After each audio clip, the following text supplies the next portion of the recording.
nog steeds bij de Weekend Nieuwsshow. We hebben het nog gewoon haar over de skipveert. We gaan het namelijk haar over de W.L. Njoggentjen. Hij zou aan de vrijheid werd te wetterlitten, de 3 gebroeders. In minder dan uren zat het in de krant. Dus die in de natuurlijke habitat takelen. In de haven van het Dokkumer Nijenzielen. En we gaan het daar even naar haar. En bij ons in de studio is Sylvia Blok. Sylvia, goedemiddag. Goedemiddag. Ja, in de natuurlijke habitat, daar jet een skip natuurlijk te lezen. Zeker. Hier dat wat voorten in de Ierde. Wat moest er al voor gebeuren om hem weer te wetten te krijgen? Nou, we hebben het schip in april uit het water gehaald. En er moest heel veel aan gebeuren.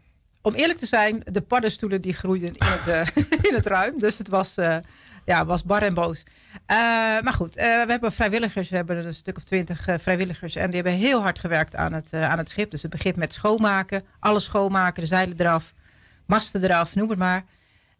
Het hele deel is in een lak gezet. En dat is echt, dan heb je het echt over 8 lagen lak ongeveer. Nou, een heel stuk van de romp was rot.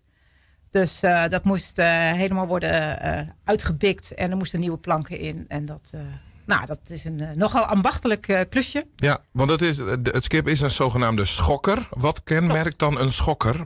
Waarom is het een schokker, behalve de namen? Nou, dat weet ik niet precies.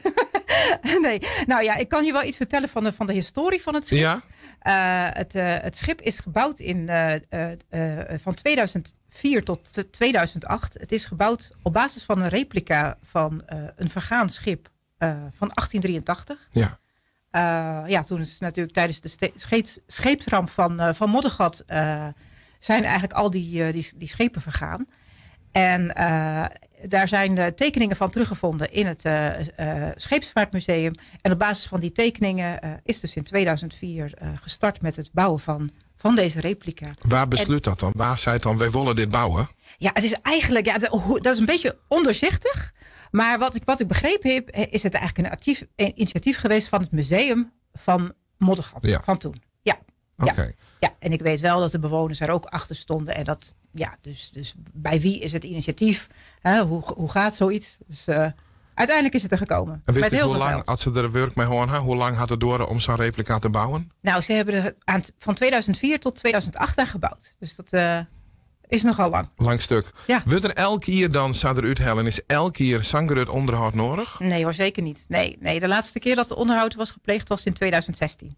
Ja. Dus dat was eigenlijk iets te lang. Ja. Want anders dan, als je het goed onderhoudt, dan hoeft hij niet, zo onderhouden. Oké, dus er leidt wat een plan voor de komende jaren om dat wat te pakken. Klopt. Ja, en het is ook nog niet helemaal klaar hoor. Want de zeilen die moeten nog een flinke behandeling krijgen. Maar hij kan in ieder geval weer varen. Dus, ja.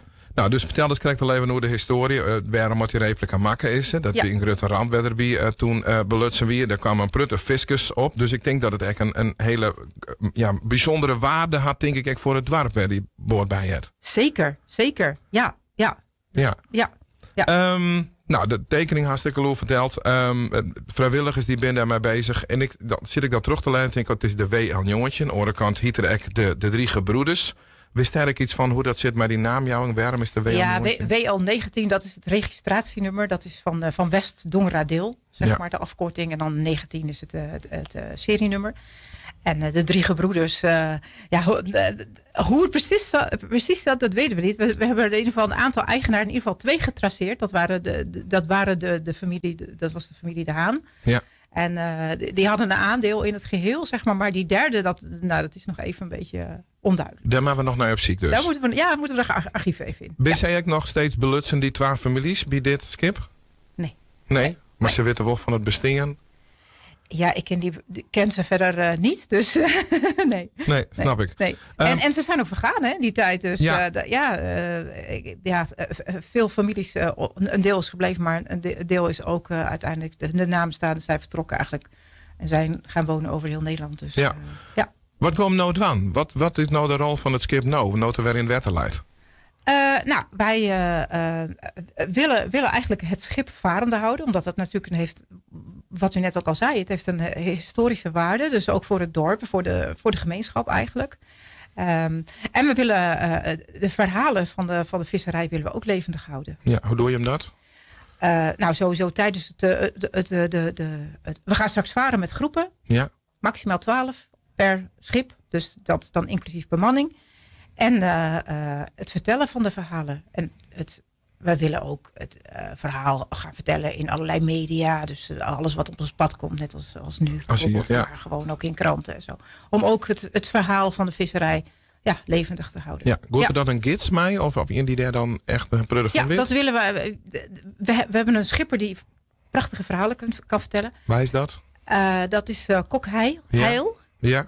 En wij hopen eigenlijk als vrijwilligers, want wij hebben een vrij platte organisatie, hopen we ook allemaal opgeleid te worden door Kok. Hij is echt van een grote vaart, dus hij weet heel veel van het geheel af. En we hopen ook intern nog flink opgeleid te worden zelf, dus als organisatie. En dan willen we volgend jaar gepokt en gemazeld, goed onderlegd, willen we verhalen gaan vertellen. En wanneer ga je mee beginnen? Nou, we beginnen nu al. Ja. Tijdens de week van de admiraal komt het schip te liggen in Dokkum. En dan is het puur om te kijken. Hè? Dus voor de mensen om langs te lopen. En eigenlijk tijdens alle evenementen die dan er zijn in Dokkum. Want mensen die het boord op bezien willen, ken dat? En waar ken dat dan? Ja, we liggen dit weekend liggen we al in Dokkum bij de week van de admiraal. Dus dan kun je het schip al bekijken. We zitten op dit moment tot woensdag liggen we nog in Dokkum in Nieuwezijlen. Ja. Dus goed, dan maken we daar dus in. Waar kunnen we meer informatie lezen hoe de plannen en als mij worst mij die boord om die verhaal te jaren? Wat ik al zei, we zitten nu nog in een soort van opleidingsfase. Maar we hebben een eigen website van de WL19 en daar is alles eigenlijk al op te vinden. Helemaal goed. Google je op de WL19 en dan komt het helemaal goed. Hou eens op een hichte, want zodra dat gebeurt, willen we dat ik weet en dan kunnen we er weer op naar omdenken. Sylvia, dankjewel dat je hierheen kwam. Dus heel volle succes. Dankjewel.